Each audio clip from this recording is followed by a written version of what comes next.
Salam Muhammad. Wa alaikum assalam wa rahmatullahi wa barakatuh. How La are you, Arif. Akhi? Alhamdulillah. And you? Wa alaikum assalam. Alhamdulillah. Yeah. I opened this Arif. room because I have had some objections that were actually made by certain Ismailis. Of course, these objections are made due to the fact that maybe I didn't present additional details. So specifically on two narrations, which, right now, I will actually clarify.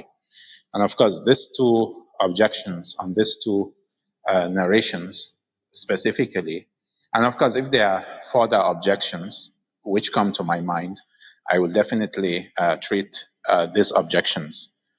So there are two specific objections which are made, and these two objections, they are relating to certain claims which the Ismailis have and have been stated on the website, the Ismaili nurses, which I was actually refuting or responding to. So in this line, they have tried, at least it has come to my attention, they've tried to make certain arguments in order to fault the evidence which I actually presented. So on this basis, I will provide the two hadiths which they have objected to, and I will respond to them, and I will insist on the points which I earlier made. So there will be no retraction. In fact, it's even more damning when I present the evidence which are presently available with me. So the first hadith is this.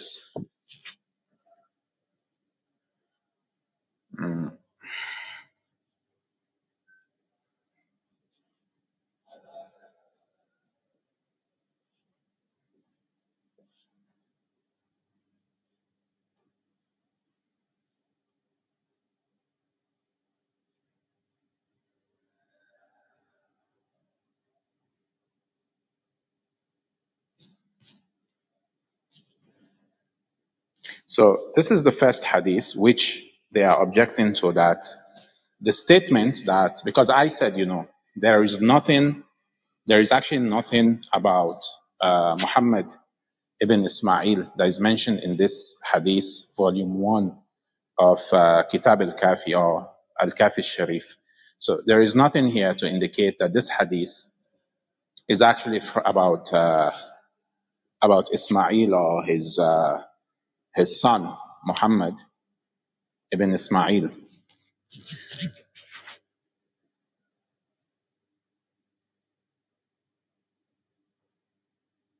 Assalamu alaikum. Wa alaikum assalam wa rahmatullah wa barakatuh.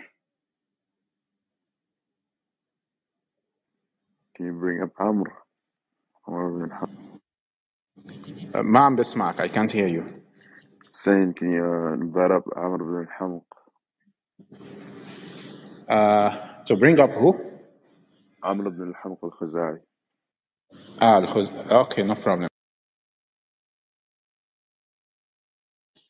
I invited him. Assalamu alaikum. Wa alaikum assalam wa rahmatullah. Alaikum.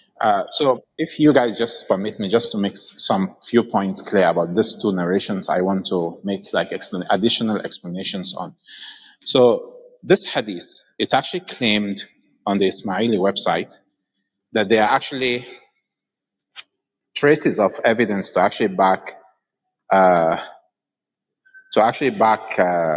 the appointment of both Ismail and his son. So if you just open the Ismaili Nurse's website under the proof of who was the successor of Imam Ja'far al-Sadiq, they just type trace or traces in the search box, and you will have three results. The first result, so the statement is there are traces of Imam al-Sadiq's appointment of both Ismail and his son Muhammad in the extant 12 Shia hadith that are purportedly about Musa, alayhi salam, Musa al-Kazem. Al-Kulayni reports a tradition where a companion of Musa named Yazid ibn Salit recalls an event where Imam Sadiq met Yazid and Yazid's father on the way to pilgrimage. Kulaini reports that on this occasion, Imam al-Sadiq pointed to Musa as his successor, referring to his successor as the gate among the gates. Imam al-Sadiq also stated that the future Imam's son and successor would be the future savior of the Ummah. When Yazid's father asked Imam al-Sadiq whether the successor's son, the promised savior, was already born, the Imam replied that he was born several years ago. I asked the Imam, is he already born? He said, yes, and several years have actually passed. So, in other words, Imam al-Sadiq indicated that one of his sons will be his successor, and the heir designate son already had his own son who had been born several years earlier. This proves al-Sadiq could not have designated Musa his successor because Musa's son and successor, Ali al-Rida, was born in 766 after the death of Imam al-Sadiq in 765. Now, there is ikhtilaf on the date of the birth of Imam Rida, which year he was actually born. So they went on to say, on the other hand, Imam Ismail's son and successor, Muhammad ibn Ismail, was born in 740 during the lifetime of al-Sadiq. Therefore, the narration of Al-Kulaini, purportedly referring to Musa, actually shows that Imam al-Sadiq designated Ismail as his son, and the gate of God, which matches the Ismaili narrations quoted above, and also designated Ismail's living son, Muhammad ibn Ismail, as the successor. So now, this is not true. This claim whereby you're trying to appropriate or misappropriate a hadith of the 12ers, which is apparently about Imam Musa al-Kazem, this is not true. And this will be demonstrated that the phrase that actually refers to the son of Imam Musa al-Kazem being born, this place, the narrator was actually asking Imam Kazem himself that has your son been born? And the Imam said, yes. Now, yesterday, truly, I didn't read the entire narration because it was too long. But today, I'm going to read it. But still, the claim that this narration has anything to do with Ismail is false. That it has anything to do with the birth of Ismail. This is a false claim, and you're trying to misappropriate a hadith that is not about your Imam or the son of your Imams. So it's a baseless claim on the Ismaili website. I will read this, and I will point to the Sharh of Allama al-Majlisi, and then I will provide a second link containing the same hadith with a different chain in Uyun Akhbar al-Rida. And in that version of the hadith, there is nothing, about whether the Imam has been born or not. There is nothing like that. There is nothing like that. He has been born many years. It's not included. Anyway, when I read both the hadith, both versions of the hadith, I give the sharh, you will actually get what I'm saying here.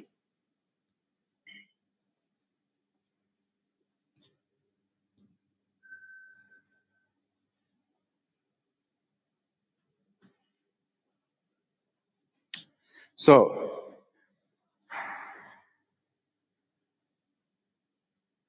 I will start whereby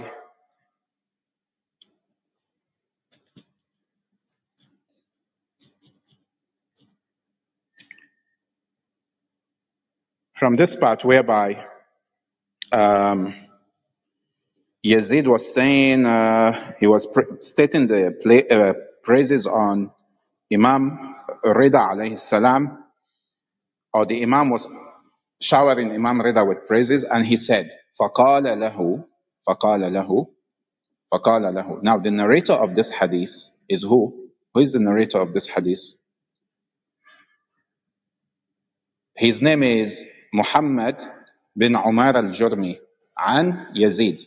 So Muhammad, he is reporting what Yazid ibn Salit is saying. Right. See what he said here? He said, Yazid asked, فَقَالَ لَهُ Abi. This is what is in the matin of this hadith. فَقَالَ لَهُ أَبِي بِأَبِي أَنْتَ وَأُمِّي وَهَلْ وُلِدَ. So the narrator said that Yazid said to him, my father, فَقَالَ لَهُ أَبِي بِأَبِي أَنْتَ وَأُمِّي. So in Arabic, just a single word can change the entire narrative here. فَقَالَ لَهُ أَبِي. So what Allam al-Majlisi actually explained is that in the manuscript, the word Abi, in certain manuscripts, the word Abi does not appear. So here, when it is actually mentioned, فَقَالَ لَهُ بِأَبِي أَنْتَ وَأُمِّي وَهَلْ وُلِدَ. So this is Yazid actually talking to Imam Musa al-Kazem. Yazid is talking to Imam Musa al-Kazem. He said, may my father and mother be your ransom. Has he been born? He's referring to the son that Imam Sadiq foretold to his father that will come out of Imam Musa al-Kazem. So here, Yazid is meeting Imam Musa al-Kazem on the way to Hajj, and now Yazid wants to clarify. He's meeting the Imam and he's telling him, tell me something which your father told to my father. This is what the hadith is saying. So at this point, this is what the Ismailis are trying to capitalize on. They always capitalize on scribal errors, on misinterpretations, on misrepresentations. This is what always they're doing, most times, all their entire arguments. In this particular instance, in this particular hadith, which in the apparent from start to finish, it has to do about Musa al-Kazim alayhi salam, you have them, capitalizing on a single word which is interpolated,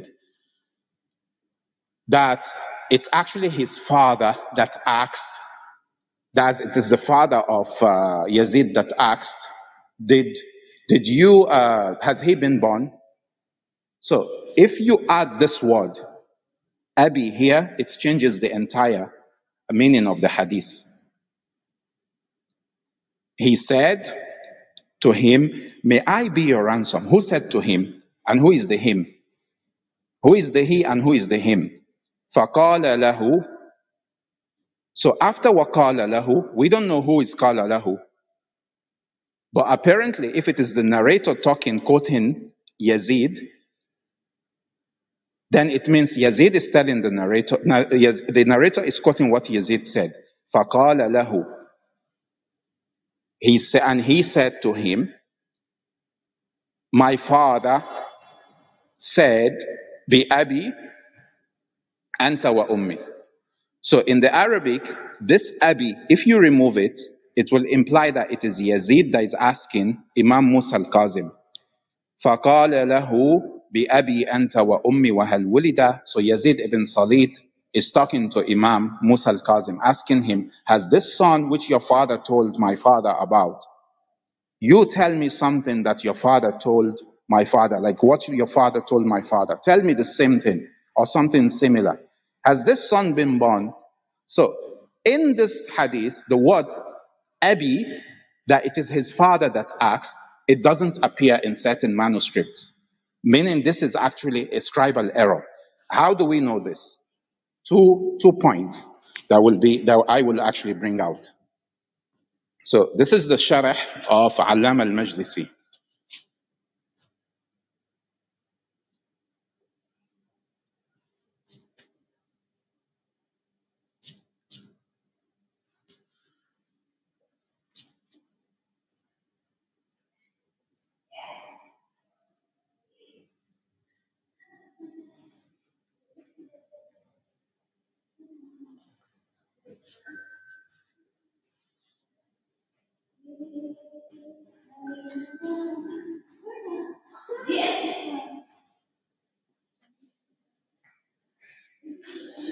So this is from Mir'atul Uqul, volume 3, page 350.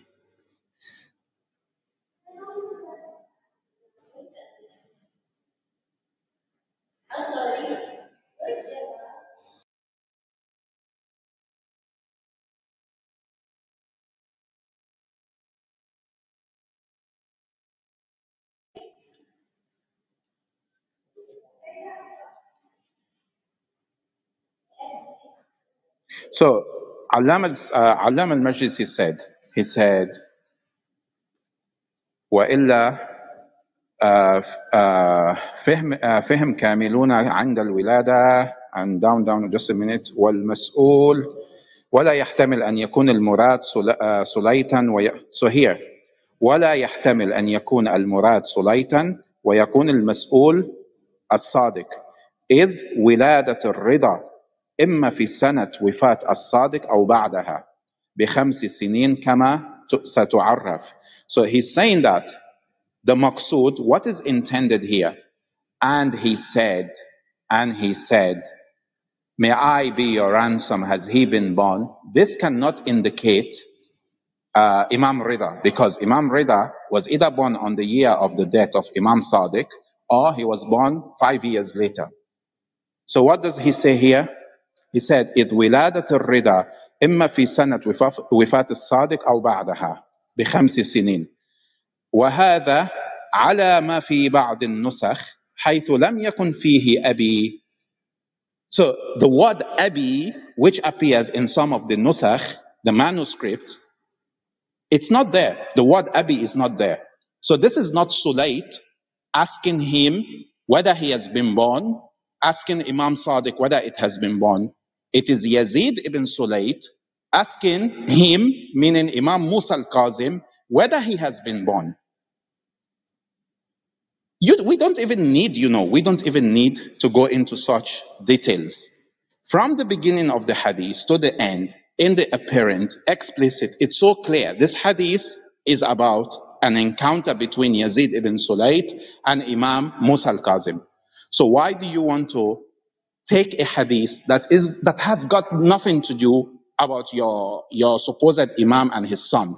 Why do you want to misappropriate the hadith in the books of another people and misrepresent it on your website? This is a misrepresentation. Why didn't you, for example, give this explanation? This is point one. Now, point two, there is another chain for this hadith in Uyun Akhbar al-Rida. And the chain is different.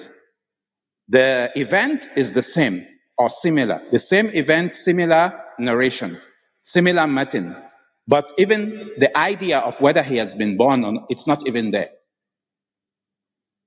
Other people transmitted this hadith with a different matin, and they're explaining about the appointment of Imam Sadiq and Imam Musa al-Kazem.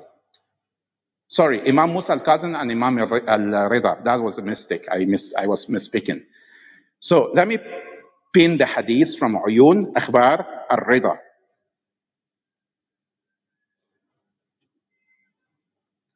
This is under the chapter on Imam Kazem's clear appointment of Imam al-Rida.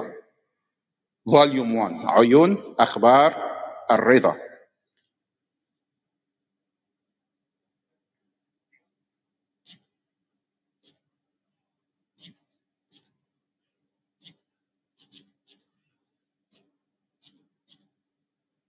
This hadith is also long, so I'm not going to read it. Whoever is interested, you can go ahead. You can actually examine this hadith. It's a different chain entirely. It's a different chain entirely. And this is even a stronger chain than the other one in Al-Kafi. In this narration here, it doesn't contain the word Abi or the issue of the what's it called? The issue of whether the child has been born or not. That's the grandson of Imam Sadiq. It doesn't include that. But now, the most important point is what I mentioned first. In the manuscripts, there are manuscripts whereby the word Abi does not appear. So Yazid wasn't quoting his father. The narrator quoting Yazid was not quoting his father, that my father said to As-Sadiq. And As-Sadiq said that he has been born. No, instead, if you remove the word Abi, it is Yazid that is speaking. He said, Bi Abi anta wa ummi. Hal wulida, has he been born? He said, yes, he has been born. So I think this is clear, so that nobody will say, oh, well, why did you not continue the narration, reading the narration in yesterday's room, in yesterday's presentation? You're trying to hide. No, there's nothing to hide here.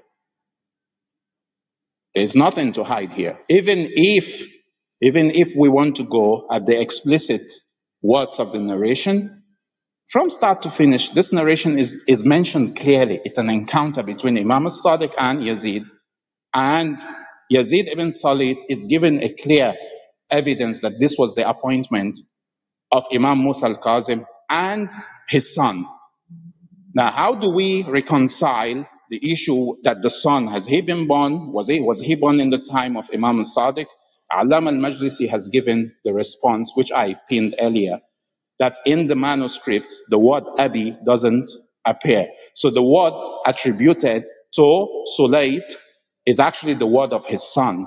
He's the one asking whether he has been born, and therefore he's asking to Imam Musa al-Kazim, and not Sulayt, the father of Yazid, asking Imam Sadiq. I think this is clear. We'll go to the second hadith.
So the second narration is this, from Al-Imamah wa Tabsira, which they are contesting. And this will be given insight like I did to the first, so that they can realize that all they're doing is trying to capitalize on issues that have not been explained. And so they say, well, oh, you didn't read the entire narration yesterday. Okay, I have read it today. I have given you the sharh. I have told you what Allama al-Majlisi said are the manuscripts. So now, do you have any point for you to misappropriate a hadith and for you to misrepresent it and say, even though the entire hadith is speaking out Imam Musa al-Kazim, how can you survive how can your belief or your claim or whatever it is, how can it survive by inserting the name of Ismail into this? And not only that, his son. This is like the most fantastic claim. If truly this was the case in the time of the death or the martyrdom of Imam Sadiq, that there was nas for Muhammad, wallah, Imam Sadiq would have made it so clear that companions, prominent companions would have come out and said, oh, this is the nas. But all that we see about Ismail being the Imam is speculation. That, oh, well, since his father, must have shown certain indications about Ismail through the praises for him, which the people read has nas or has ishara. In other words, ishara is an indication or pointers that Ismail would be the Imam. Since that was the case, then it only beholds that his son must be the Imam after he dies. Now, this is not logical. It's not logical because, and also, the argument that Ismail was the oldest. This is another argument. Another argument, oh, Ismail was the oldest. We have precedents in the history of Shiism, in the history of Islam. We are the oldest from the beginning, from Ahlul Kisa, from the time of Ahlul Kisa, or shortly after. We have precedents whereby the eldest son did not succeed the father. We have the precedence of Ali al-Akbar. Ali al-Akbar, he was the oldest. He was the oldest son of his father. He has so many praises. Ali al-Akbar had so many praises. But Ali al-Akbar was martyred in Karbala. So since Ali al-Akbar was martyred in Karbala, does it mean that we should follow the Imams from the line of Ali al-Akbar, the oldest son of Imam Hussein? No, we follow Imam Zainul Abidin. The Ismailis follow Imam Zainul Abidin, Ali ibn al-Hussein, who is called Ali al-Awsat, the middle Ali. So we already have a precedence here.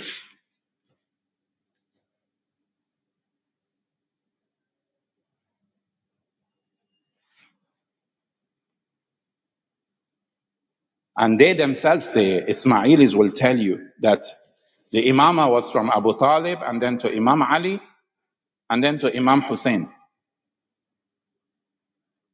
It has to be a straight line. So they expunge the name of the Prophet Muhammad, and they expunge the name of Imam Hassan from their list of Imams. If you go to their website, you look at the list of Imams they have presented, the name of the Prophet is not there. The name of Imam Hassan is not there. Why? Because they believe, they were a caretaker, it was a transitional Imamah.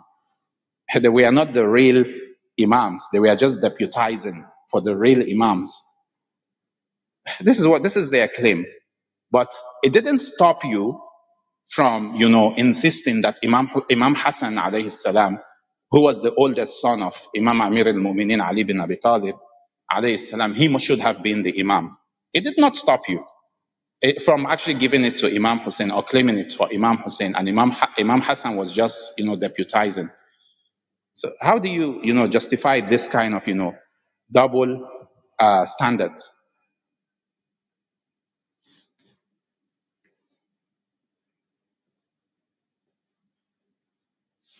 No, it's not like Imam Hassan was a silent Imam. You say he was a mustawda Imam. He's mustawda. He's kind of, he's keeping temporary possession of the Imamah. He's mustawda. He's not mustaqar. These are more or less inventions that you have made. But anyway, we'll go to the second hadith. We are through with the first. We'll go to the second. So this is from Al-Imamah wal-Tafsira of Ibn Babawayh al-Kummi. Right, let's see the claim again that is made on the website of our Ismaili brothers. It says, Ali ibn Babawayh al-Kummi died 939 to 941. It's a period. Al-Imamah wal-Tafsira. Madrasa Imam al-Mahdi Qum. Page 73. Report. Imam Ja'far telling his son Abdullah that his full brother Ismail possesses the light and nur of Imamah in his face, and that Ismail is from his own soul, nafsi. The latter is identical to how Prophet Muhammad said that Ali is from my soul. Tayyib. Looking at this claim here, one will understand that in the book of Al-Imamah wal-Tafsira of Ibn Babawayh al-Kummi, it is actually stated clearly that Ismail, he possesses the nur.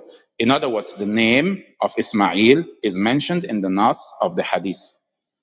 This is the claim. This is what they are saying. I am not the one saying this.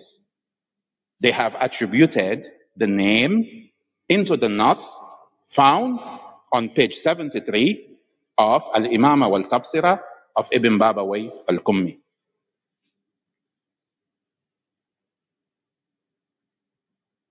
So this is what the claim is. طيب.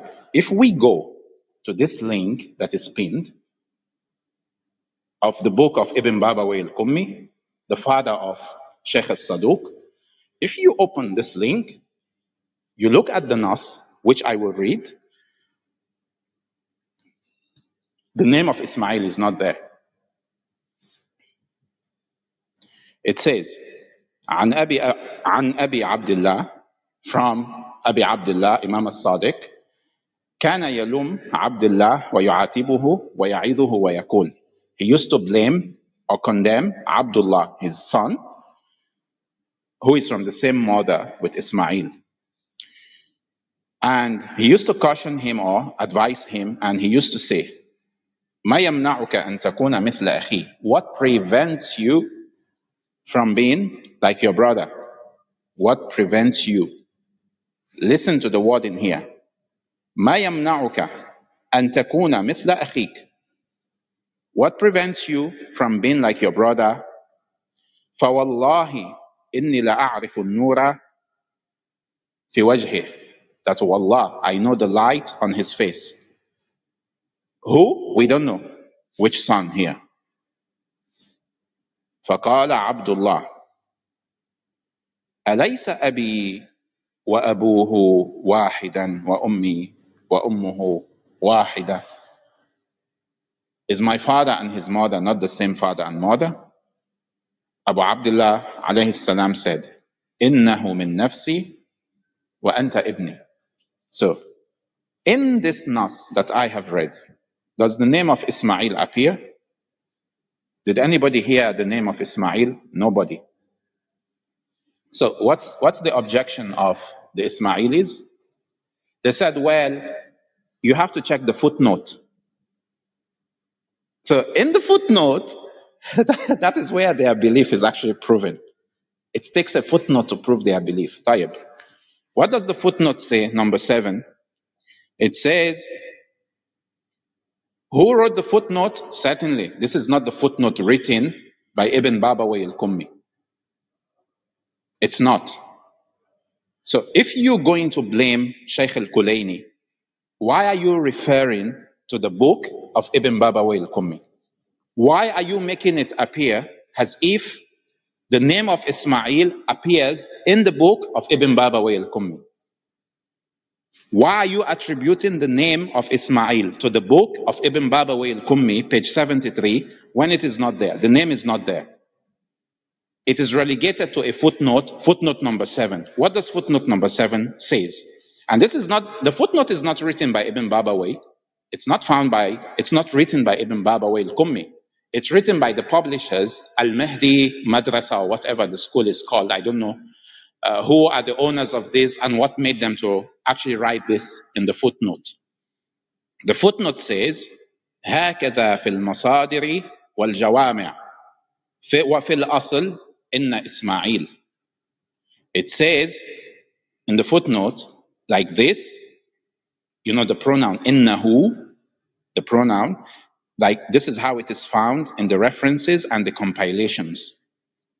And in the asl, in other words, what predated Al-Kafi and Al-Imamah wal-Tabsira, what predated them, in other words, the asl, which there should be a manuscript for. So, fil asl, inna Ismail. That this pronoun in the asl, it is Ismail. Now, this is a claim. What the Ismaili website, what they should have done, the author or the authors, they should have said that this is the name found in the asl, not for you to attribute the name falsely to the book of Ibn Babawayh al-Qummi. And that is the reason I said it's nowhere to be found. And I still maintain that the name is not found. The name is not there. The name is not in the book of Ibn Babawayh al-Qummi.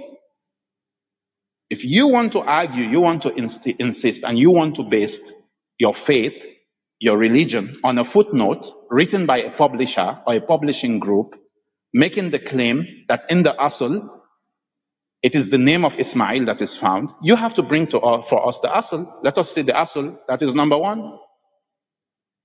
Number one, you have to prove the asl. Number two, you have to attribute the name to the asl, not to the book of Ibn Babawayh al-Qummi, and then you make it seem as if Sheikh al-Kulayni is guilty. When the text in Al-Kafi by Sheikh al-Kulayni and the text in the book of Ibn Babawayh al-Qummi, it's identical, verbatim, word for word. No name of Ismail in the text. There is no name. So get us the asl, that's number one. Number two, you have to stop attributing the name of Ismail to the text in Al-Imamah wal-Tabsirah of Ibn Babawayh al-Qummi. This is false attribution. It's not in the text. It's not there. It's a false attribution.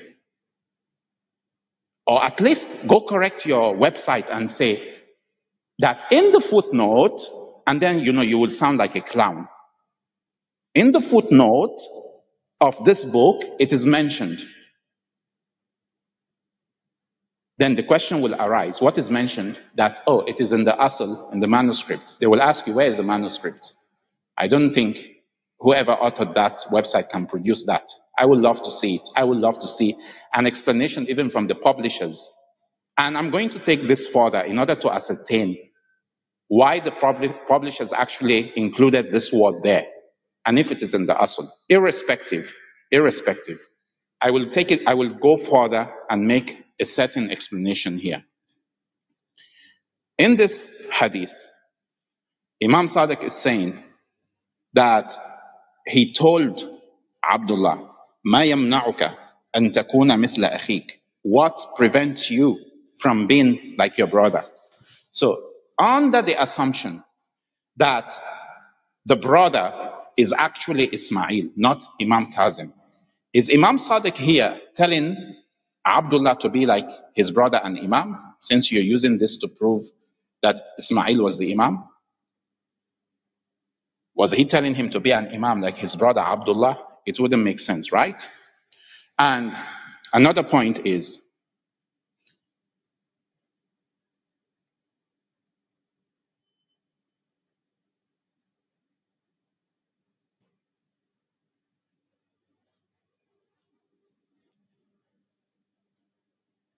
there is a hadith in Nawadir al-Mu'jizat of Muhammad bin Jarir al-Tabari, the Shia Tabari. This is page 142.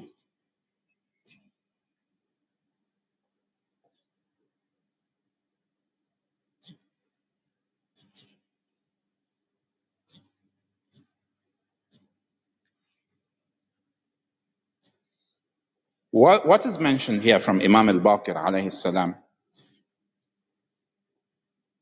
He said, إن أهل البيت لا يقاس بنا لا يقاس بنا أحد من قاس بنا أحدا من البشر فقد كفر.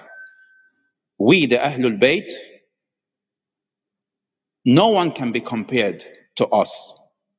Whoever compares another person to us from among people, he has committed kufr. But what I see here is a comparison between Abdullah and Ismail. If you insist it is actually Ismail and it has to do with Imamah.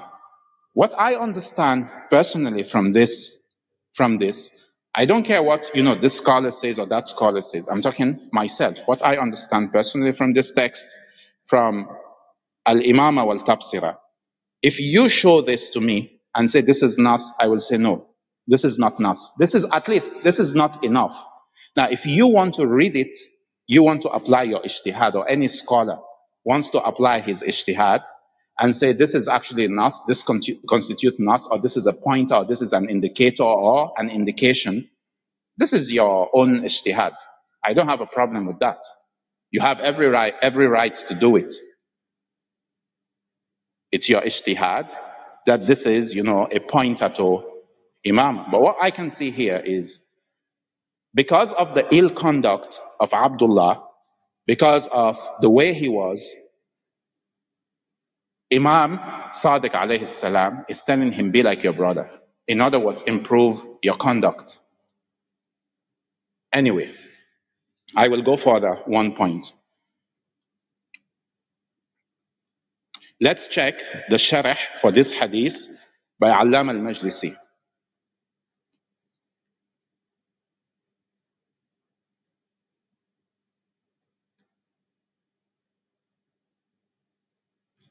This is from Mir'at al-Uqul, volume 3, page 336.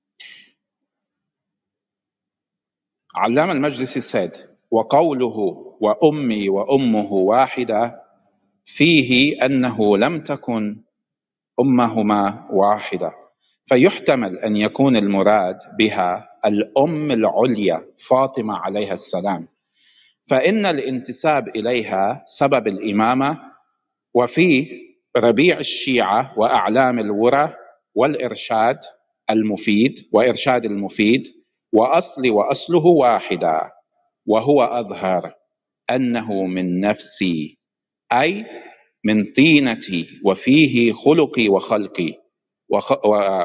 وخلقي شمائلي.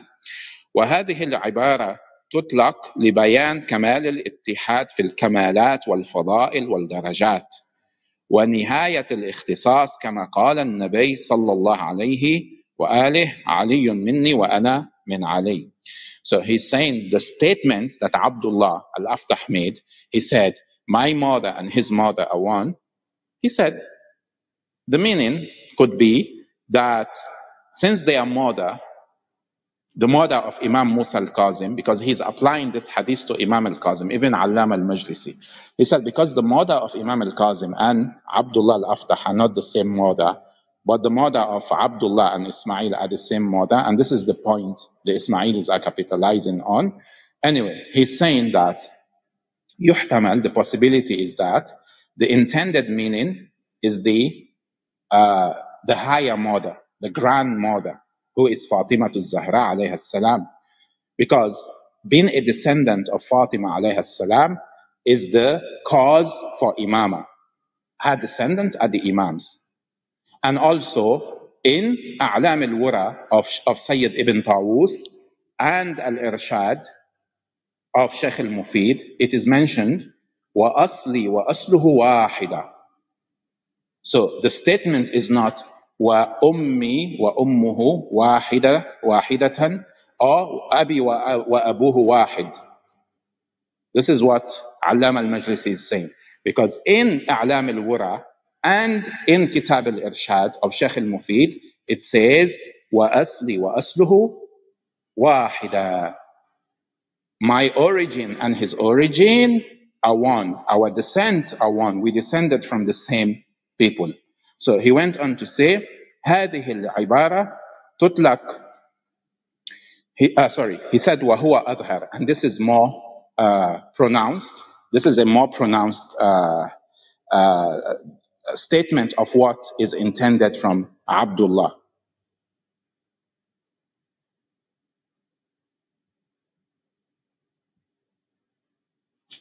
Let's see. I will pin the link from Sheikh al-Mufid's Irshad so we can see this. This is from Sheikh al-Mufid.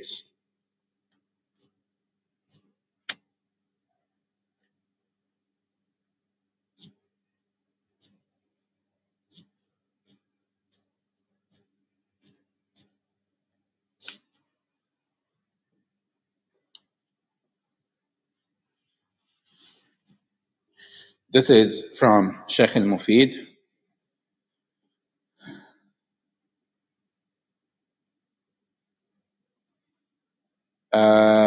Al-Irshad is Sheikh al-Mufid.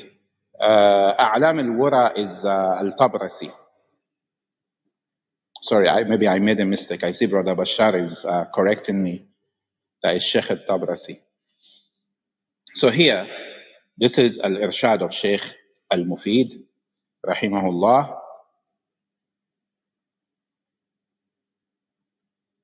He mentioned the hadith, فَقَالَ عَبْدُ اللَّهِ وَكَيْفَ أَلَيْسَ أَبِي وَأَبُوهُ وَاحِدًا وَأَصْلِي وَأَصْلُهُ وَاحِدًا. So this is what Sheikh Al-Mufid is reporting. Now, where is the asl for this? Where is the manuscript? You want to argue on the basis of manuscript? Let's go to the manuscript. We have to dig deeper.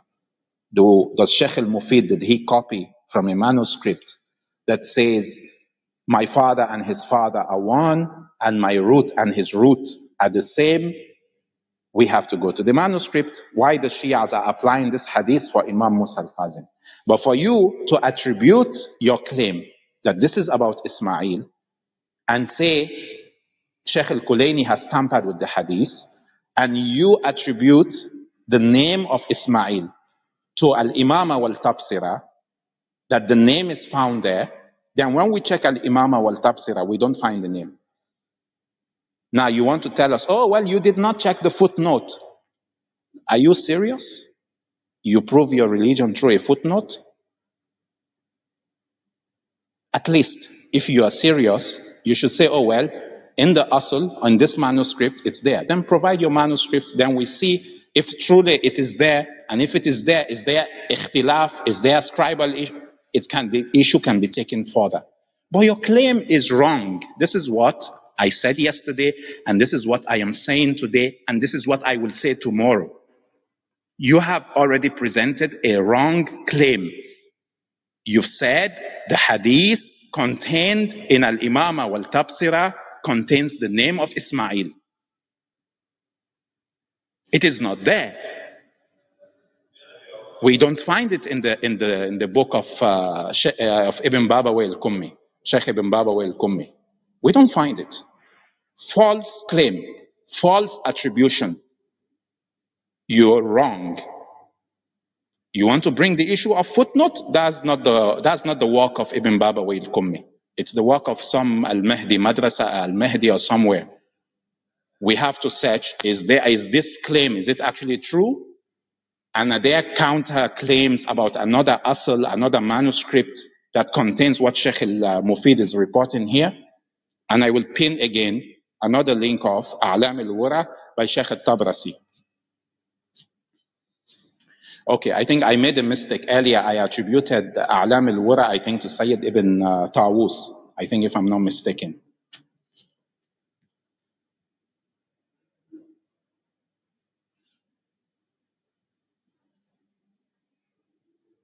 This is A'lam al-Wara by Sheikh al-Tabrasi, volume 2, page 13. The problem is on your website. You have made counterfeit claims. Go correct your claims. Don't feel hot while you have caused this to yourself. Don't do this.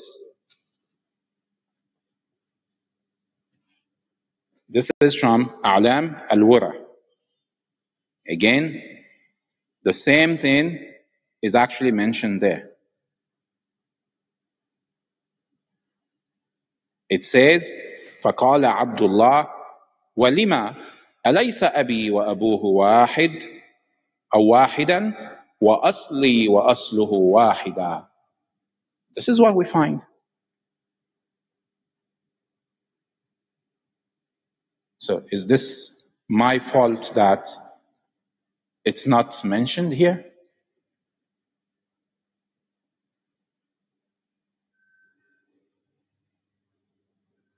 Now, to one important point, which is being used or is being abused to make a fake comparison. A very important point here. The issue of nafsi. That because in the verse of Mubahala, Allah said or described Imam Ali alayhi salam as the nafs of Rasulullah. So I mentioned a few nights ago, I said, well, in Surah At-Tawbah, verse 128, Allah said, لَقَدْ جَاءَكُمْ رَسُولٌ مِّنْ أَنفُسِكُمْ عَزِيزٌ عَلَيْهِ مَا عَنِتْتُمْ حَرِيصٌ عَلَيْكُمْ بِالْمُؤْمِنِينَ رَؤُوفٌ رَحِيمٌ. there has certainly come to you a messenger from among your nafs. This is what the verse says. So are the mushrikun, is Abu Lahab a prophet? Is Abu Lahab an imam? Because, well, anybody that is described as a nafs, so automatically, he's an imam. No, it's not like that. Ismailis are so cute. It's not like that.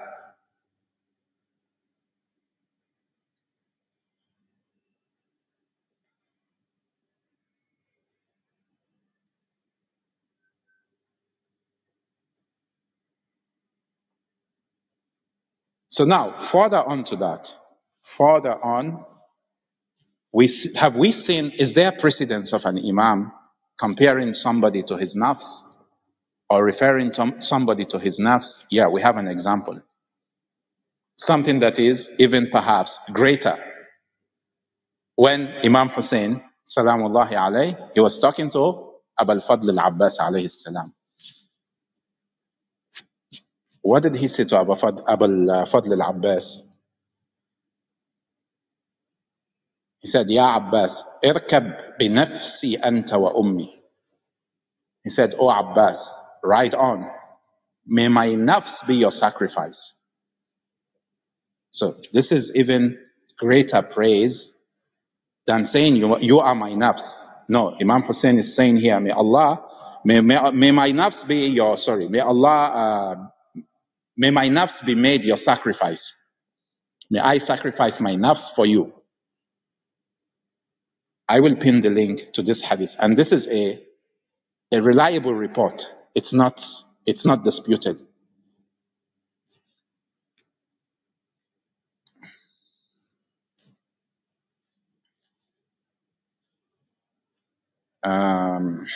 Just a second. Let me find it.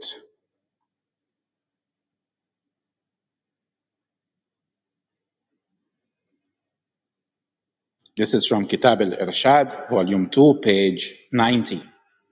Sheikh al-Mufid has mentioned it. The conversation between Imam Hussein alayhi salam and his brother Abu al-Fadl alayhi salam, al-Abbas ibn Ali. This is the link, you can check it. So if using the word nafs is always in the context of Imamah, then Abu al-Fadl is an Ismaili Imam.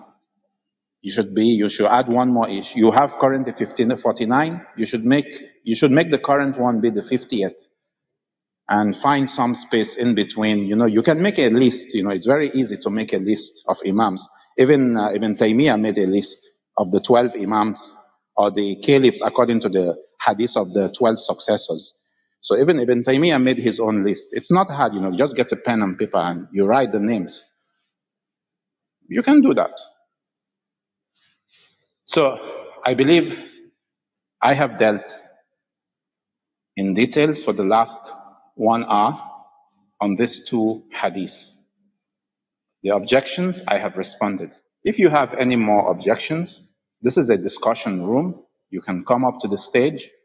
You can air your views. If you are Ismaili, you have objections, you can come up. Otherwise, after today, if you still insist, you can make your room, you can go on Twitter, you can respond, like you said you want to do. You can do whatever you want to do. And then for every action, there will be an equal and opposite reaction. This is the law of nature.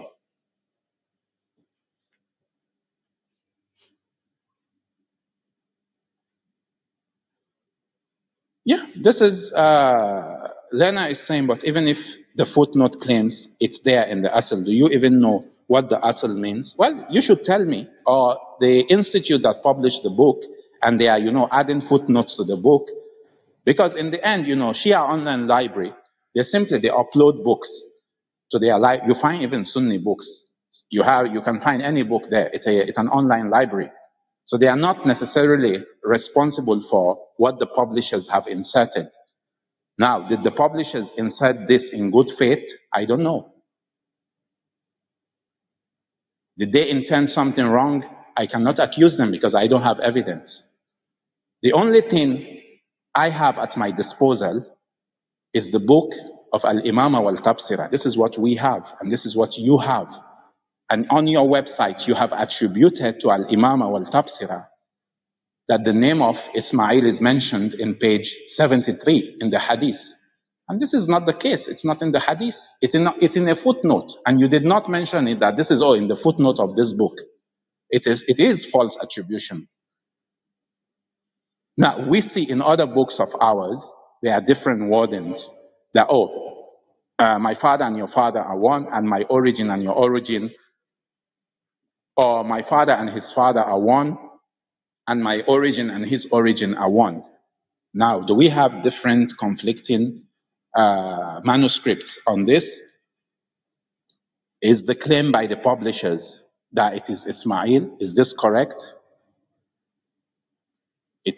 It's to be proven. But what has been proven beyond doubt is that you have misattributed things to the book, or something to the book of Ibn Babawayh al-Qummi in Al-Imamah wal-Tabsira. This is for sure. Because you didn't mention footnotes. You said it is in that book. It's not in that book. And I went to the book. I didn't go to check footnotes. Now you come tell me, oh, well, in your presentation last night, you didn't check the footnote. I don't care what's in the footnote. It's not a book. It's not part of the book.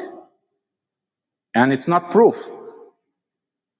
It's yet to be proven. At least you should own up to your wrongdoings.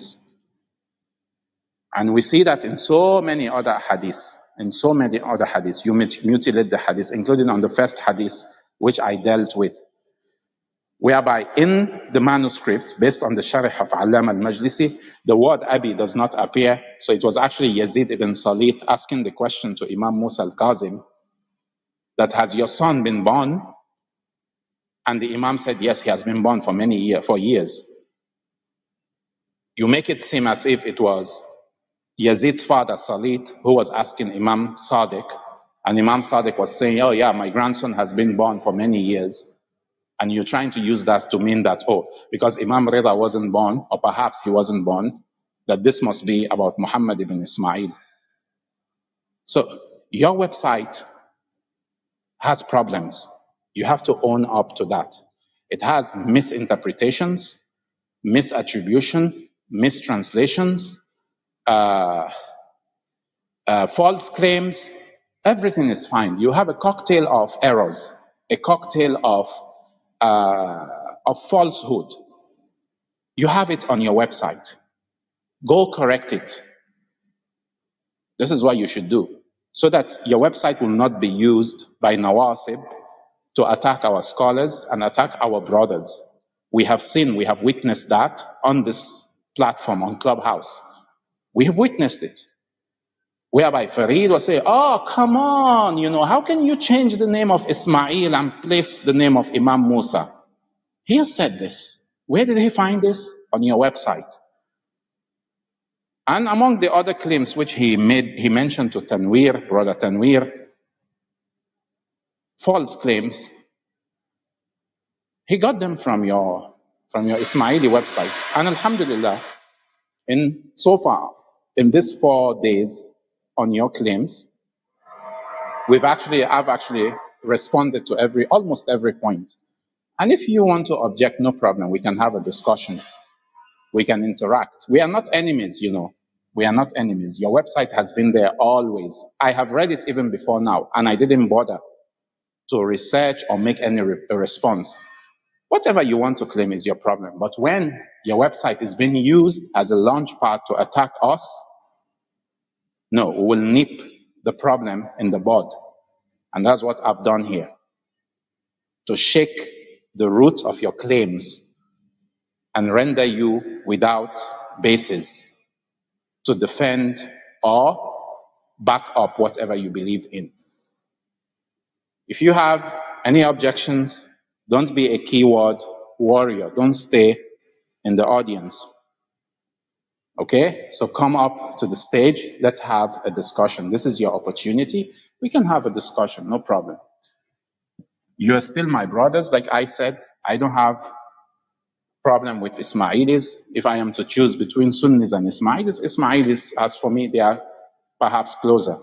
Maybe some people might disagree, I don't know. But to me personally, I think Ismailis are closer to me than Sunnis are. So you're not my enemies here, but if there are actually errors, there are mistakes, they have to be corrected.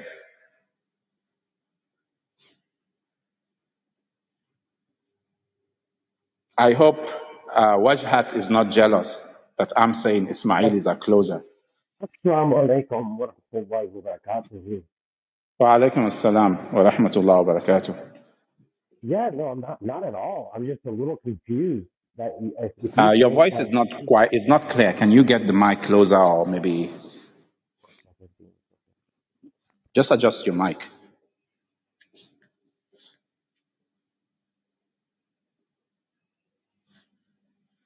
Yeah, give me 1 second. You hear me now? No. Listen, Wajhat, I'm not going to stress my ears in order to listen to what you're saying. Either adjust your or remove it and let me hear your voice. So what's interesting is, I mean, you're saying you're more closely tied. You're closer to a group of people who take their fatwa from a guy on a yacht who tells them they don't have to fast, and praying is in the mind, and the Prophet ﷺ bow down to their Imam. So why am I not confused, and why am I not surprised that you think you're closer to these people than you are to the Ahl-Sunnah wal Jama'ah? That is quite perplexing, but no problem. Inshallah, I'm sure you have a good reason as to why you believe that. I won't hold you to it. No problem. You know, Imam Ali said, "Awwaluddin ma'rifah," that the beginning of religion is ma'rifah, is cognition or knowing or knowledge, I think. I don't know if that is the correct interpretation. So when I see what the Ismailis hold, like even in their, well, not necessarily everything, but certain aspects, we agree with them by and large, in the basis. Well, now, when it comes, how is the basis? No, let me explain to you. Wajhat, you've made a point. Let me respond. Okay, go When ahead. it comes to the basis, even you will tell me that somebody believing in La ilaha illallah is more important than, for example, fasting. Believing in Muhammadur Rasulullah is more important than praying. No, that's similarly not true, to me. because both. No, wait. Just be patient. Just be patient. Similarly to me, believing in the wilaya of the Ahlul Bayt, alayhim as-salam, in the believing in the wilaya specifically of Ali bin Abi Talib, Amir al-Mu'mineen, alayhi salam, this is more important to me than all the prayers on the earth. Believing in the wilaya of Amir al-Mu'mineen. Listen. I just want to make sure. No. You hold on. Let me finish. Let me finish my statement. Let me finish my statement. Believing in the wilaya of Amir al-Mu'mineen Ali bin Abi Talib alayhi salam is more important than all the ibadah. Oh my God. What? That is the craziest thing I've ever heard. Yes. No. Let me tell you why. Let me read for you. You know, there's a link. Wait. What are you on about? Are you? No. Wait. I will tell you what I am on about. No, I will tell you. You're Listen saying to me. Hajj. Wait. Yeah. Wajhat. You can't be asking and querying me and still you not allowing me to speak. Okay, then so I think. Why don't you take from him? He says you don't have to fast. Listen. I'm not saying this. I'm not saying you don't have to fast. I fast, alhamdulillah. I pray, alhamdulillah. May Allah accept them from me. But what I am saying is, without the belief in the wilaya of Amir al-Mu'mineen Ali bin Abi Talib alayhi salam, I believe that my prayers and my fasting and my zakat and my khums and my all my a'mal, they are nonsense. All my a'mal. Because you don't accept the wilaya of Imam Ali, you feel triggered. No, I accept it. What's wrong with accepting the wilayah of Imam Ali? You believe Imam Ali was the first Imam for the Muslims? No, he clearly was not. Khalas, so keep quiet. Stop contesting. I mean, no, I'm saying his history tells us no, that he was not. Okay, stop contesting here. Stop contesting. Okay, stop contesting. Khilafah is a political office. Imamah is everything. Well, the first Imam of the Imamah believers is is sorry, Rasulullah. just a minute. Let me don't please. Let me don't misspeak here. Khilafah is a political office. Imamah is a spiritual office. The wilaya composes of everything. The wilaya is everything: political, spiritual, everything. If you don't accept the wilaya of Amir al-Mu'minin alayhi salam, this is your problem. It's not my problem. Okay? Earlier on, I pinned النوادر المعجزات of الطبري, the Shia Tabari, page 124. See what Imam Baqir alayhi salam said. He said, he's talking to Jabir ibn Abdullah al-Ansari. He said, Ya Jabir, inna ahl al-bayt la yuqasu bina ahadan. Nobody can be compared to us, ahl al-bayt. He said, Man qasa bina ahadan min al-bashar faqad kafar. Anyone who compares or equates anybody to us from among the creatures, he has committed kufr. Ya Jabir, bina Allahu ankadakum. It is through us that Allah has saved you. وَبِنَا هَدَاكُمْ. It is through us He has guided you. وَنَحْنُ وَاللَّهِ دَلَّلْنَاكُمْ عَلَى رَبِّكُمْ أو على ربكم أو على ربكم. Yeah. That we have shown you your Lord. It is us that have shown you your Lord. فَقُفُّوا عَنْدَ أَمْرِنَا وَنَهْيِنَا وَلَا تَرُدُّوا. Obey our commands and obey our prohibitions and do not go back based on what we have given you. فَإِنَّ بِنِعَمِ اللَّهِ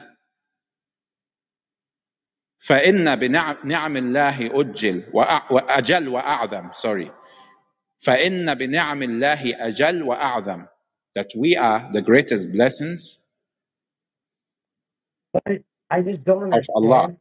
But Mom Rafid, I guess I'm still confused as to why you think you're closer to a group of people, right? Which had the same foundational beliefs from as you guys.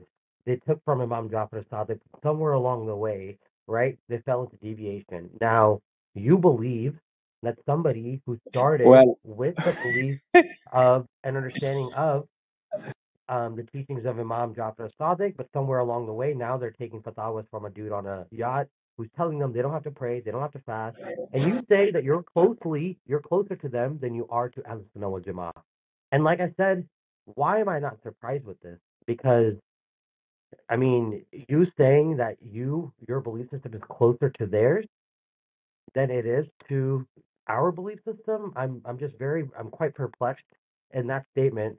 And then just to think about how could that even be possible? Like, he believes Ismailis believe that Rasulullah in a dream, na'udhu billah, bowed down to their Imam. That is the craziest, the dumbest shit that I've ever heard in my life. Excuse my language, but I had to say it because there are people that hold that belief. And you say that your belief is closer to them. I will explain. Wait.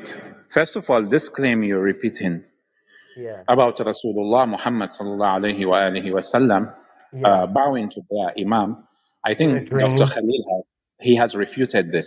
He has no, listen to me. He has, I think, a lecture on YouTube. I think he refuted or he explained. He didn't refute it. He just explains how that belief is not for the wide. Anyway, whatever it is, I don't listen to me. I don't necessarily. He said this is only for Ismailis. Ping him in here. We can ask him. Listen to me. What Dr. Khalil said to Rasulullah, about Rasulullah, it's not much different than what Umar ibn al-Khattab. If Dr. Khalil said this, it's not much different than what Umar ibn al-Khattab said to Rasulullah. I denounce it, but you say it's closer to your belief system. Do you denounce Umar? Do you denounce what Umar said? For what? What did he say? That the Prophet was delirious. In what context did he say that in? And I don't know. was it the word? Okay, so now you want to find out context. Of course. Oh, so why don't you find out the context of what Khalil was saying? Okay, so I need bowing down. Once you say the word bow down, no context is needed. You are claiming that the Ismaili, that Dr. Khalil said, that Rasulullah bowed down. I don't agree with this. I condemn this. Because to me, Rasulullah is greater than all the Imams, including the 12th Imam that we are waiting for, all our 12th Imam, before I start with Agha Khan and all the Agha Khans. He's infinitely great. Would you say he's infinitely greater than all the Imams? Rasulullah, without any comparison, he is the master of the Imams. But how much greater is he? How much greater is he than Imam Ali? In all ways possible. No, but in how all much ways. Greater? Infinitely greater? What? In all ways. In any way that you can think of. How of. much in all ways?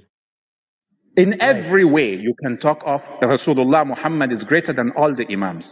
Okay, Sayyid. So we agree there. But yeah, so this is my position. So I will tell you I don't agree with what he said if he said that, the way you're putting it. But now I am telling you, if truly Khalil said that, this is not much different than what Umar ibn al-Khattab said to the Prophet. He said, you're delirious. No, it's very So different. I am asking you. It's very different. No, I am asking you. Do you condemn the insult? Do you condemn the insult to Rasulullah by Umar? This is what I'm asking you as a Sunni. For the same measure that I don't believe it was an Prophet insult, is but greater than Prince, Imam Ali. 1 second. Sorry, I got to move you. Sorry. This is please, just calm down. I know what Wajhat is saying is annoying, but let's not follow. Let's not go against. Be quiet, Wajhat. Let's not go against what our scholars have said, especially, at least we shouldn't disobey what our scholars have said at the issue of public la'na against the tyrants and all that. Anyway. Funny. You'll never say Wajhat, listen to me. On the ones that attacked him? Wait. Do you condemn? No, if you want me, not that I have condemned. I dissociate myself, not even condemn. Whoever says that Rasulullah bowed down to anybody other than Allah, I dissociate myself from him.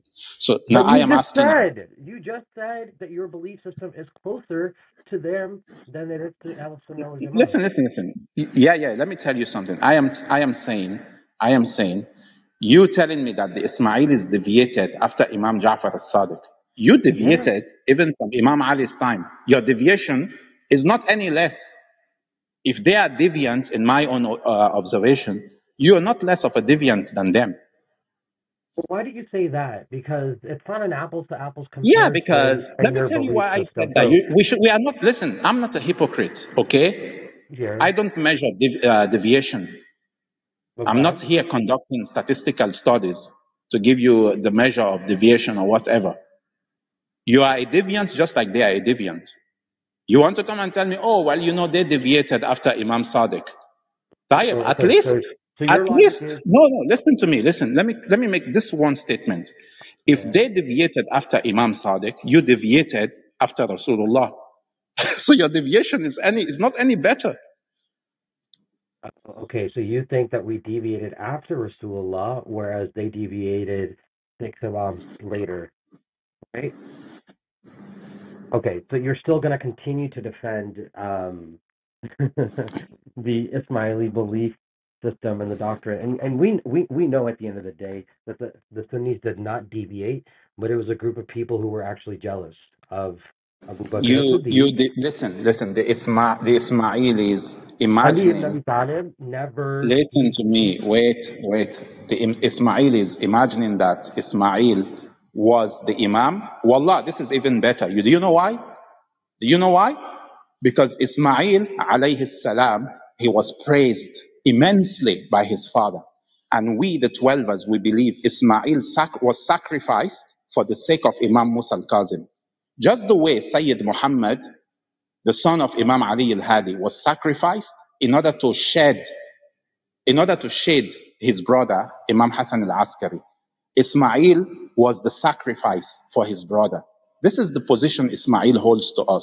So it's not surprising if Ismailis are, confused, or they make this claim that Ismail, whether in the past or present, that he was the Imam. But in your case, these people used to worship idols.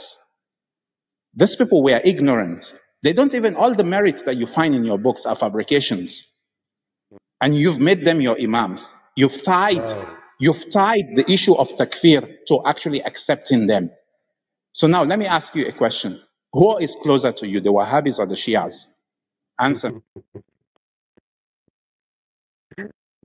Oh man. I'm not here to play this game of saying I'm closer to. I don't need to be closer to any of them. Who is closer to you, Wajhat? Don't be scared. Don't be a chicken. Who is closer to you, the Salafi, Wahhabis, or the Shias? I'm not going to answer that because I don't want to.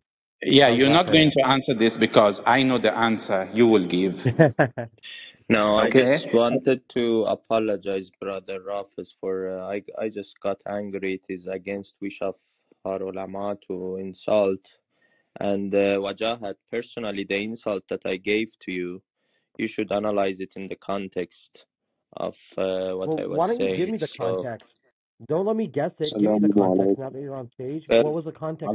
Well, Let's the hear it. context, Let's the let him explain. context Go ahead. was that في قلوبهم مرضا فزادهم الله مرضا. So when you see someone is insisting on something, is full of himself, and when it arrives to the insult to the Prophet, and he considered it, oh no, we should see it in a context, well, then you should give him an example of what an insult looks like, and then so you still failed to give me any context. I just gave you the context was to show you what you were saying. But you failed to give me the actual context. No. Don't give me an example if you don't understand the context. Exactly. The example comes after the context. Okay, you are right. Yeah, you're right. So you just jumped directly to an example. Give me the context in which Omar said that hadith in. Let's hear it. Okay, the context was on that Thursday, Prophet asks for pen and paper. Okay. And that person, because I'm not gonna name him, because otherwise then I will say other stuff, says Inna rajulaya la yahshur. The guy is saying astaghfirullah, which is even delusional is in our English would be kind of like bullshit. Astaghfirullah. Let the man. So you don't have the context. You're just giving. This is the context. This is not the context. This is what happened. What is the context? You give it. You give it now. What do you mean by context? What I mean by context is what was going on. Okay, I just said the man is dying. He asks for pen and paper to write. Prince, relax. You gotta let me finish. So what I'm saying is write one thing that after him no one will be misguided. This is what the narration. And he said the Prophet is delirious right after that, or he said the Quran. Yes, the Quran is enough for us. What did he say? Let's know if you actually know both of them. He said both of them back to back. I don't know if he said them back to back. I wasn't there, but in the hadith there are both versions, both of these words. But that doesn't in the Hasbuna Kitabullah, and of course in the Rajul la Yahshur, they're both in the narration. Respectfully, you came out like a bat out of hell, but you don't even have the context. So give us the context. Okay, teach me. No. Listen. You came out acting like you give me the context. Don't analyze how I came out and what I said. Give me the context. Correct me. Bro, relax. Take a chill. Go drink some water and come back. Okay, just give me the context in the meanwhile I'm drinking the water. Okay. So we can get to that. My objective is not to get sidetracked, nor am I going to let you sidetrack me. I was here on stage. Give me the context. Man, let me finish what I'm saying. So I'm talking to Rafiz about a specific topic, which was him saying the Shia are closer to the Ismailis than they are to the Sunnis. So I thought I'd just ask, well, if you say that, then do you believe that you're closer to these belief systems that the Ismailis hold, such as what their Imam tells them from the yacht, you don't have to fast or pray, right? So, and praying is, you can just sit in silence and just remember God, and that is Salah. Praying Right? without Ali is like practicing yoga. What do you mean praying without Ali? I would highly disagree. Well, I don't care whether you disagree or not. That's kufr. That's kufr. That statement in itself is kufr. You are kufr. The fact that you are breathing without knowing what you're talking about is kufr. Because I'm you not are breathing. I'm not breathing, everything even that you though. say is kufr. Because what does kufr means is covering the truth, right? Yeah. This is the meaning of the. No, it's So kufr to every say. It's breath kufr you to say take that is loving kufr. Imam Ali is enough, and that's all you need to do. That's kufr. Saying that there's no salah without Imam Ali is kufr. Astaghfirullah. Assalamu alaikum. Okay. Wa alaikum assalam, akhi. Akhi, if you just permit me, I just want to show wajhat here, because in Bukhari, this is related to the Gharaniq, which is found in their books. This is from Bukhari 1071. It says, Ibn Abbas narrated, the Prophet, I prostrated while reciting, just عن Ibn Abbas, أن النبي صلى الله عليه, Ibn Abbas said, the Prophet سجد بالنجم وسجد معه المسلمون والمشركون والجن والإنس. ورواه ابن طهمان عن أيوب. So I'm sure you know the story of Gharaniq, that the Prophet actually prostrated to the idols, the two flying birds. So now what's the difference between this prostration, which is found in Bukhari, that the Prophet actually he actually prostrated to the Gharaniq, which are idols of the Quraysh.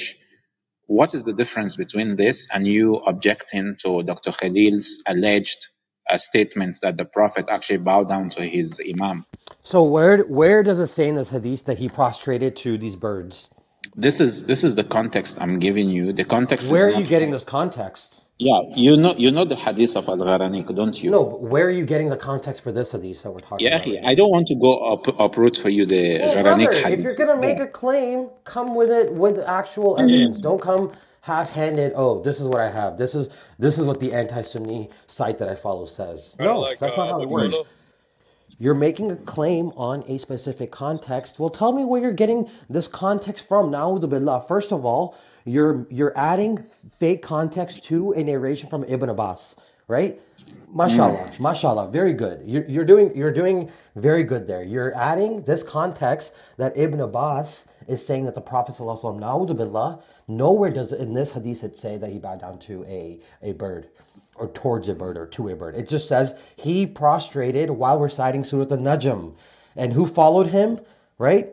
The Muslims, the pagans, the jinns, and all human beings. What's wrong with this hadith? Okay. So the hadith of Gharaniq doesn't exist.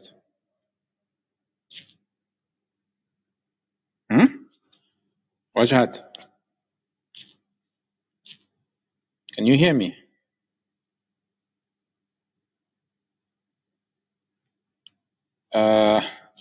You don't want to answer my question?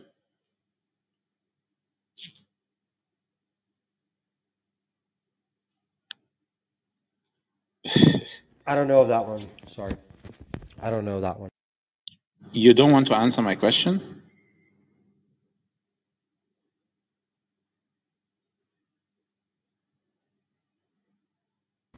I don't know of that specific one that you mentioned.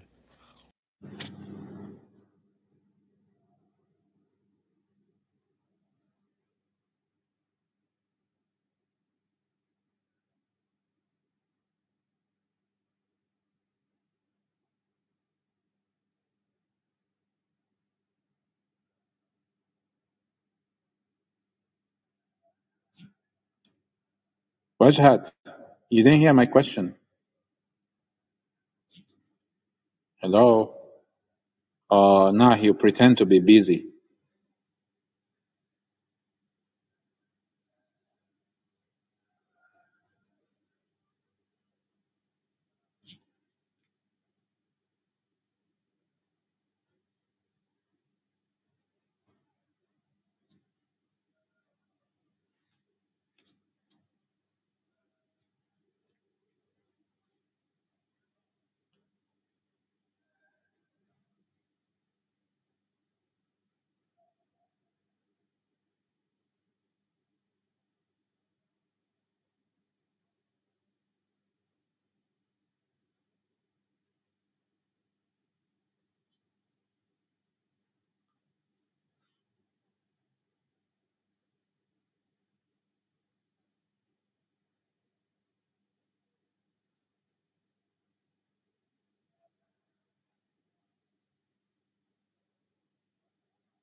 Wajhat, are you there? Yes.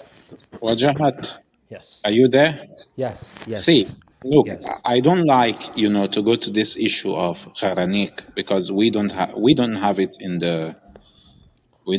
in our books, but you have it, and the story of Salman Rushdie is well known, and everybody knows the position of Imam Khomeini. Okay? And if you go, for example, to Al-Islam, that's al-islam.org, Oh yeah. you find like refutations, even though this story is not found in the Shia books. Ayatollahs of the Shias, Sayyids of the Shias, scholars of the Shias, they have taken the time in order to debunk this claim, whose origin is found in Sunni references. I don't like to go into this because it was used, or it has been used by the kuffar in order to attack the person of the Prophet. But please, don't try to, cast, how should I put it, try to point fingers at the Ismailis because, one person among them said something which he actually denied saying in a way. But anyway, if you want to, the story of the Gharanik, check the link that I have pinned here. And I will actually remove it because, anyway, this room is on replay, so it's there anyway. I've pinned.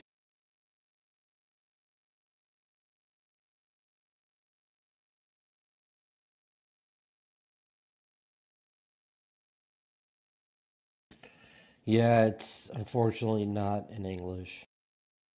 Do you want me to read it for you? Please. Listen, if I'm going to read this for you, I told you, like, even our scholars have debunked this. Basically, I will be kind of, promoting to simply, win an argument against you over something, our scholars have written books to debunk. They have written books to debunk a Sunni hadith to defend the Prophet. So it's not like I believe in this nonsense, but I am simply telling you, there are certain things which have actually, entered into your books, and they can be found there, and they are not of less weight than what you are using to condemn Khalil saying allegedly. So please, I don't want to, overstress this point. I'm not going to read anything. I'm even removing the link. I don't even want to like stretch the argument with you on this, but I'm simply saying, you have to be balanced here. You shouldn't, try to pull a double standard here. Try to attack one person with one thing, and the same thing is actually, can actually be used against you. Because now I'm giving you the example of the Quranic, because just like you're using a certain statement in a certain way, and you're attacking the Ismailis as a whole, the kuffar have used this issue of Quranic to attack Islam and the Prophet. So please, don't try to be like, holier than thou, or try to claim, a moral high ground here over others who belong to the religion of Islam. Now, I don't know if you view them as Muslims or you don't. I don't know. That would be for you to tell us. Hey, Brother Rafid, how are you? Assalamu alaikum. Walaikum assalam, ya Imam. Brother Rafid, yesterday we were having a talk, and we respect the 12ers, and we have never said anything, ill or anything about that. And Brother Hassan was present there too, so I just want to make sure we might not agree on some things, but we do respect your views.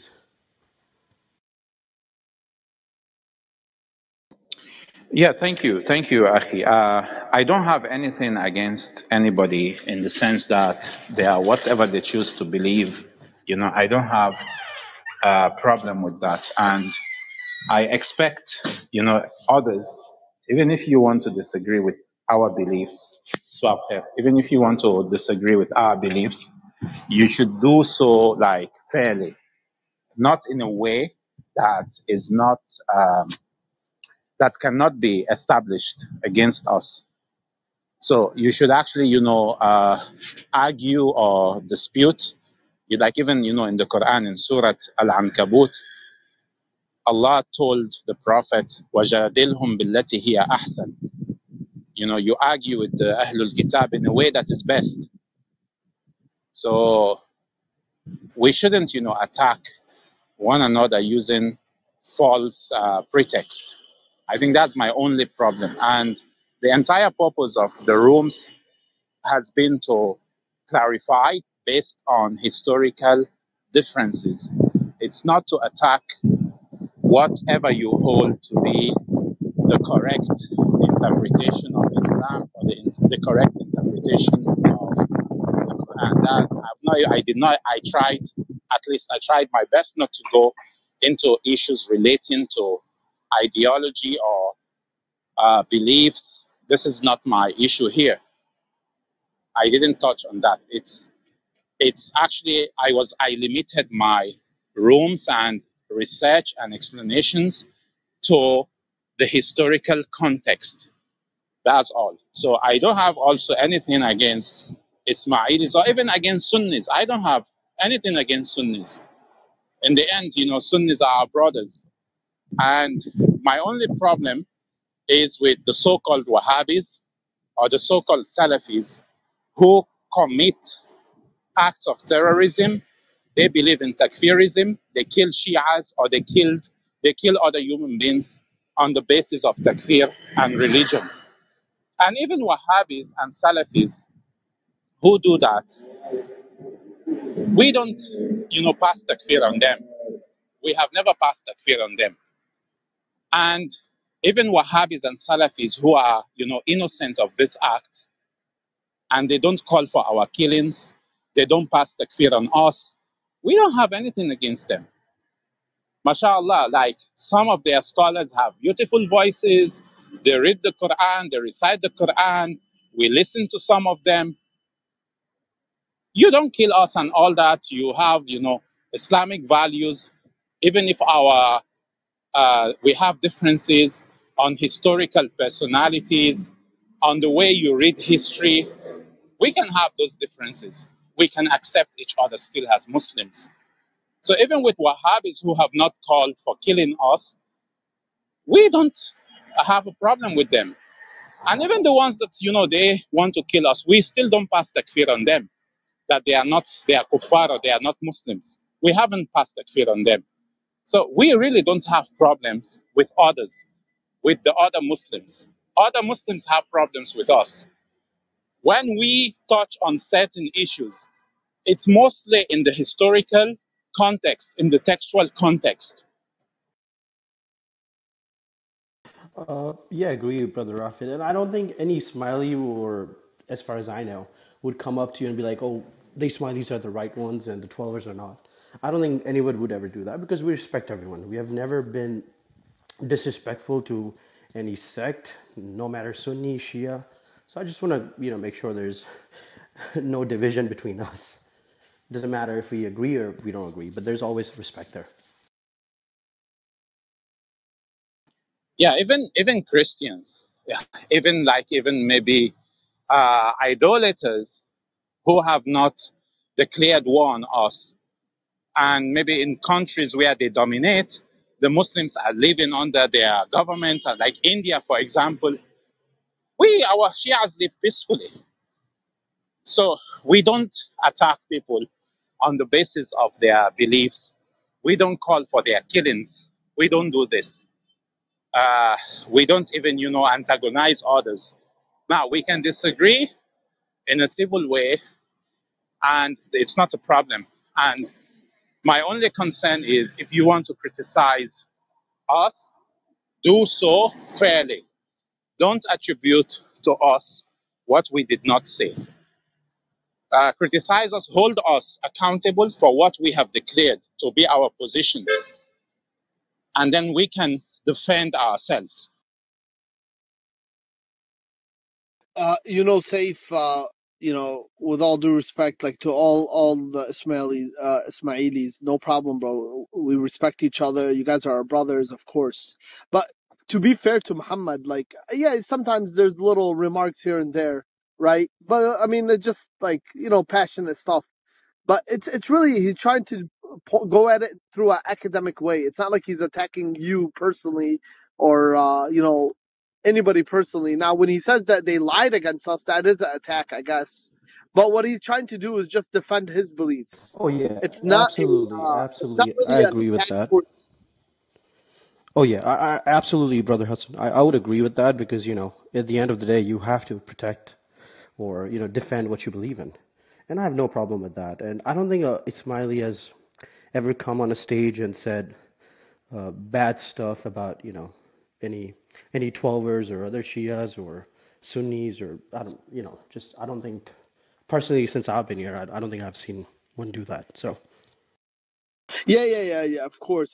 And obviously, we're not trying to make a room like in the past when the Sunnis were making rooms against you guys and mocking and calling you guys kuffar and all this. We're not doing that. It's literally going to our books. It's not even your beliefs. It's going to our beliefs and fixing what it's saying about our beliefs. Does that make sense? It's not even talking about what you guys believe in, who's the, how your imamah works. It's about our version of imamah and how it works. If that makes sense. Yeah, but we're so used to this kuffar talk that it's just something that we just neglect in a sense. We don't even try to defend it anymore. It's just I don't know what to tell people. You can't just keep explaining everyone that you know what I mean. At the end of the day, it's hard. Of course, we're used to it. Yeah, I mean, Wajad claimed that we don't fast, we don't pray, we don't do anything. So I think that's a bit that would be a lie because that's not true. No, that's not what I didn't listen. I didn't say that Ismailis don't fast and Ismailis don't pray. What I said was that there's a Imam that is giving them fatwas that he's saying you don't have to. Or that Salah, you don't have to perform. I'm saying what he's saying. I'm not saying what all Ismailis are doing. Ismailis actually, if we actually think about it historically speaking, right, have been some of the most religious. In the very beginning, they did all of that. Nowadays, I know a few myself that tend to follow the fatwas that are given by the Aga Khan, and they don't do the things that Ismailis back in the day used to do. But some of them, but not all of them. I think it's the context would be the Imam of the time decides.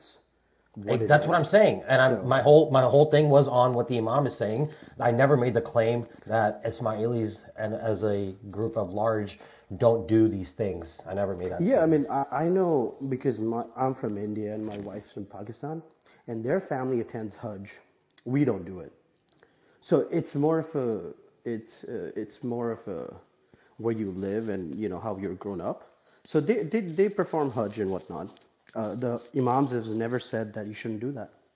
It's never been declared. Well, even though it doesn't really matter. To be honest with you, Saif, I find these conversations. I understand it can be a little triggering and whatnot, but these conversations to me are way more interesting than Sunni Shia. To be honest with you, I really enjoying them a lot more now. I don't want tension to be there, but I do like the back and forth between us a little bit more because obviously we use our brain, so it's a lot better. I really. Oh yeah. I don't hold any ill intention. Let me be upfront with you, Waj. Doesn't matter. You call my Imam the dude on the yacht or whatnot. It does not offend me by any means, because we've been called worse. So I just want to make sure that you know that. Again, it's not for the group at large. Talking about a specific person, and if I said anything incorrect, please do let me know. So if your Imam is never on a yacht, if I made that up, that's incorrect. Wajhat, if you be kind enough just to give me 2 minutes, I just want to make one point. Like if you check the hadith that's pinned, this is from volume 1 of Al-Kafi, under the chapter of tacit and explicit proofs on the Imamah of Imam Musa al-Kazem. If you check this hadith that is actually pinned here, this is hadith number 9. If you scroll down, it is muwattaq. This is actually mentioned by Faid al-Mukhtar. Okay? I'm even surprised, why they didn't even pick on this point. Because in the first night, when I was, I think the second room, yeah, the second presentation when I gave the Naqli, the textual evidences for the Imamah of Imam Musa al-Kazem. So let me change this link. I actually gave this link here. And one of the I presented this hadith as a sahih narration. But now I don't know if they didn't pick up. This is in Kitab al-Ghaiba. It's from Faid al-Mukhtar. So in this link, there is actually one narrator that all the hadith scholars did not authenticate. There is one. His called is Masma'i. So the Masma'i guy in this narration in Kitab al-Ghaiba, he is not actually authenticated by all the scholars of hadith. But the hadith I removed from Al-Kafi, which I will pin it again.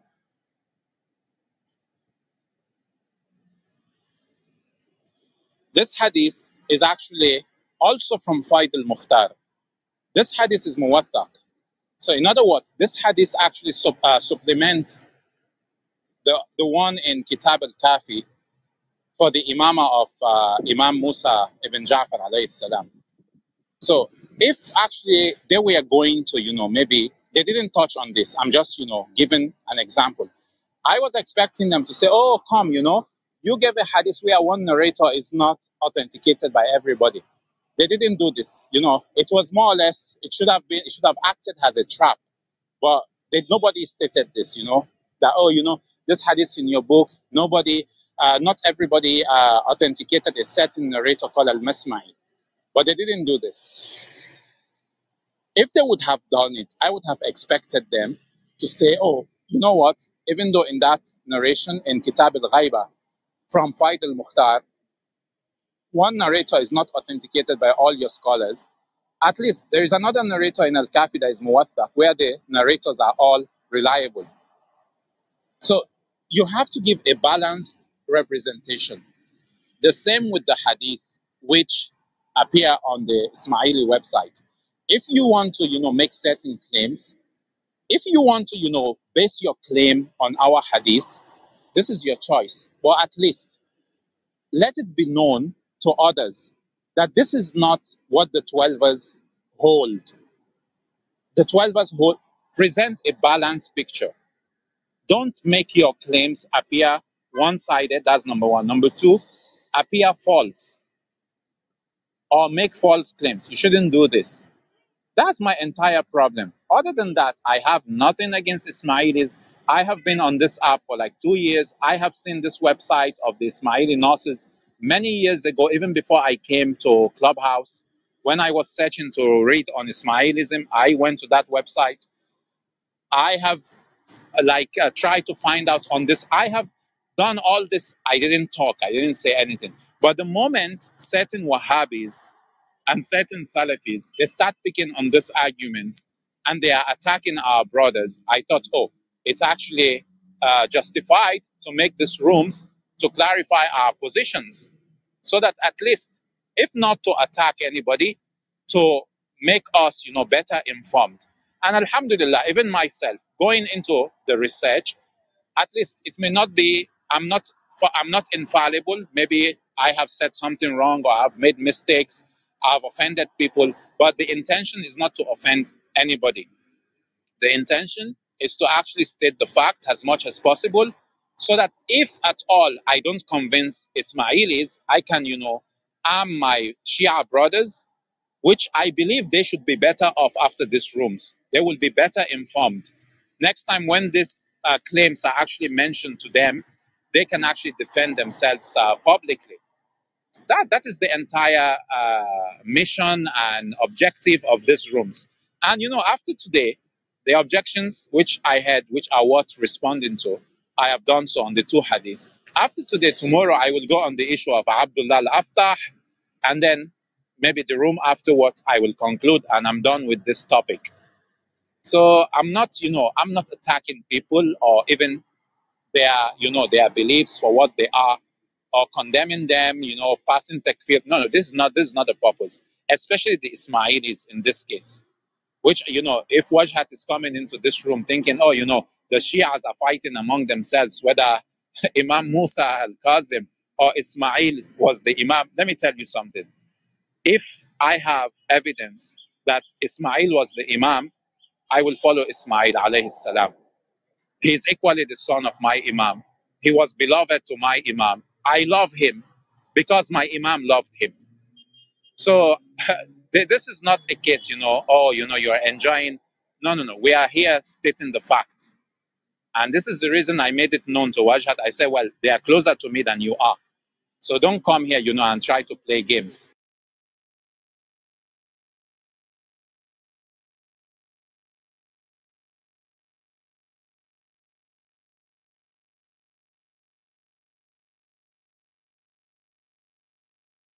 So I guess, if there is nothing more to state, we may just end this room. Inshallah, we can open maybe an open conversation or something. I would open an open conversation room where we can maybe speak on whatever ideas, subject, topics. But let's preserve this room for what it is. And Jazakumullah khairan for your time, for your attention. And I will open a room where we can have maybe further discussions, even if it's not related to the topic. So, Assalamu alaikum.